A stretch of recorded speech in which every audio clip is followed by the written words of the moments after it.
The rising tide will lift all ships.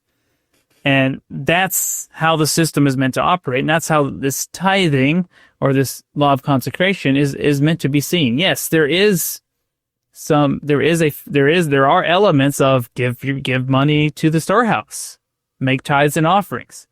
But it's the spirit behind it is be self-sufficient and be a producer, not just for yourself and your family, but for others out of a place of love and oneness and pureness of heart. And that's the principle which has built up the kingdom of God to the point where it is today, and is going to continue building it up to where it needs to be.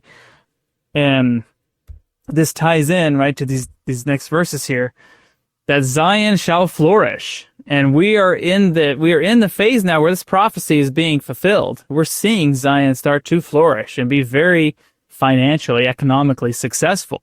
Like the infrastructure of Zion is starting to be great, and she is flourishing. The glory of the Lord shall be upon her. She shall be an ensign unto the people, and there shall come unto her out of every nation under heaven. That's being fulfilled. And the day shall come when the nations of the earth shall tremble because of her, and shall fear because of her terrible ones. The Lord hath spoken it. I mean, this is beautiful, because what we're seeing here, this Zion, this kingdom of God, why are the nations of the earth trembling because of her? Why are they fearing because of Zion? Well, because she is independent and successful and is not corruptible. Zion cannot be bought. So Babylon, in its evil desires and evil intentions, right, cannot corrupt, right, from the top down. Zion cannot be corrupted. So if Zion is financially very successful and potentially a economic and political force in the world that cannot be corrupted, well, that's a threat to the powers of the devil. That's a threat to the nations of the earth, the Babylon. And for that reason, they tremble and fear her. And I believe we're starting to see this trembling and this fear today, right? The church is getting to the point where these perhaps corrupt nations or politicians are starting to realize there's some economic and political power being amassed here, and they're a little uncomfortable because they don't know, is that going to be friend or foe in the future? And that uncertainty, right, is not something that Babylon enjoys.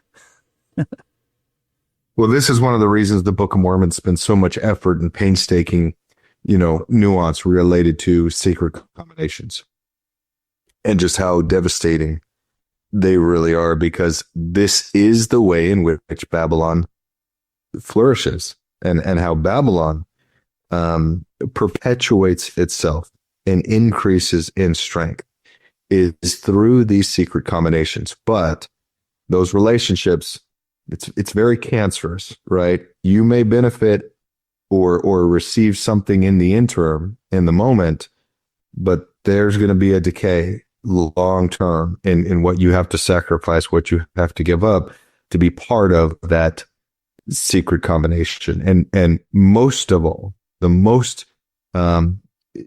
terrible thing that you have to sacrifice is your independence, right? I mean, you see that all throughout the Book of Mormon.